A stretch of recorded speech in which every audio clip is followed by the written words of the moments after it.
नमस्कार, मैं अकील खान और आप देख रहे हैं जय भारत जय बिहार। आज हम आपके लिए लेकर आए हैं, जैसा कि आप सभी को पता होगा कि काको नगर पंचायत के रहने वाले अलमा शमसी जी का देहांत हो गया था। कल उनको सुपुर्द खाक किया गया और आज जब सुबह हुई और आंखें खुली तो कहा जाता है ना कि मुझको मेरे बाद जमाना ढूंढेगा।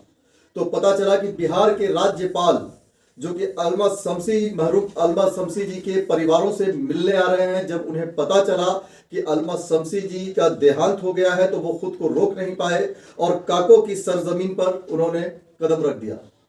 आने के बाद जब उनसे हमारी बात हुई तो उन्होंने बताया कि अलमा शमसी जी के बारे में मुझे आज सुबह ही पता चला था और हमने तुरंत ये प्रोग्राम बनाया कि हमें काको जाना है और उनके परिजनों से मिलना है। वो आए, देखने में ये आया कि जब वो आए तो सारी फोर्स तैनात थी, हर जगह के एसपी डीएसपी डीएम जो भी हो सारे के सारे तैनात थे और उनकी स्वागत के लिए सारे लोग खड़े थे। वो गए, अलमा शमसी जी के परिवार से मिले और मिलने के बाद उन्होंने वहां पर एक फातिहा पढ़ा और फिर उनके कब्रिस्तान की तरफ गए और वहां भी उन्होंने फातिहा पढ़ा और फिर वो उनकी रवानगी हो गई।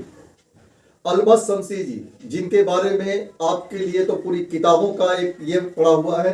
अलमा शमसी जी के ऊपर किताब है, उन्होंने एक किताब भी लिखा था जो किताब आप काको से रिलेटेड है, आप वो पढ़ सकते हैं। लेकिन दो लफ्जों में अगर कहूं तो हमने एक ऐसा इंसान खो दिया है जो कि गांधी जी के समय, सुभाष चंद्र बोस जी के समय से उनके साथ रहने वाले, गांधी जी हो या सुभाष चंद्र बोस हो, जितने भी थे उनके घर पर ही सब आए थे और वो उन्हीं के साथ थे। कहा जाता है कि अलमा शमसी एक वो हस्ती थे कि काको ने एक हस्ती खो दिया, अब शायद दोबारा काको में ऐसी हस्ती आपको ना मिले। लोगों का कहना है कि जब वो दुनिया से गए तो बहुत बेहद अफसोस हुआ काको निवासियों को। पूरा काको ये सुनकर सन्न रह गया था कि उनका देहांत हो गया है और उनकी रूह परवास कर गई है।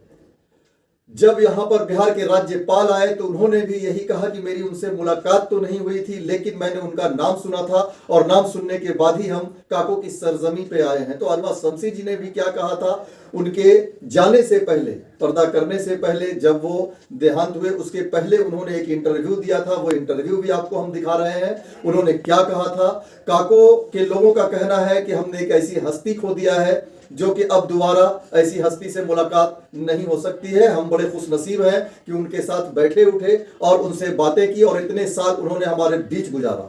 तो आइए आपको लिए चलते हैं बिहार के राज्यपाल जो कि काको में आए, तो दिखाते हैं आपको कि उन्होंने क्या कहा है। तो देखते रहिए जय भारत जय बिहार। मेरा नाम अलमा लतीफ़ शमसी है।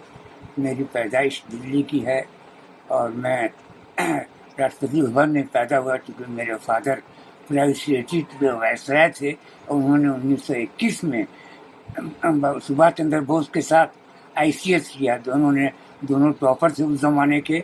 और मेरे फादर 1921 हाँ 21 में मेरे फादर ने तो ज्वाइन कर लिया सर्विस, लेकिन सुभाष बाबू ने ICS करके नौकरी नहीं की बल्कि वो पॉलिटिक्स में आ गए और इन्होंने फौज बनाई और जिस देश को आज़ाद करने के लिए उन्होंने सब काम किया। मेरे फादर को जरूरत थी, उन्होंने सर्विस कर ली। ठीक है। घर से निकाल दिए गए थे बहुत छोटेपन में, इसलिए उनको सर्विस करनी पड़ी।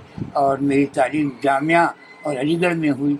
जाकिर साहब के समझिए कि गोद में मैंने बैठ के उन्होंने मुझे ABCD अलिफ बे जो कहिए वो सिखाया है और मैंने उन्हीं के मतलब के बताए हुए रास्ते पे चल के। अलमा शमसी साहब के यहाँ आज सब हमने तो आज ही सुबह अखबार में पढ़ा और मैं आया अपने एक मुजाहिद आज़ादी को खराज अकीदत पेश करने के लिए, उन्हें श्रद्धांजलि देने के लिए। और यहाँ आके पता चला कि ये तो ऐसी जगह है जहाँ महात्मा गांधी भी आके रुके जी, यहाँ इस घर में। जी, खान अब्दुल गफ्फार खान साहब भी है। खान अब्दुल गफ्फार खान साहब भी, मुझे नहीं पता था। ये मैंने पढ़ा था कि इनका जो घर शिमला में था, वहाँ पे सारे हमारे आज़ादी के लड़ाई के जो लीडर थे वो वहीं पे ही मीटिंग किया करते थे शिमला के। ये मैंने पढ़ा था। तो मैंने आज सुबह जब पता चला तो मैंने तय किया कि आना ही चाहिए।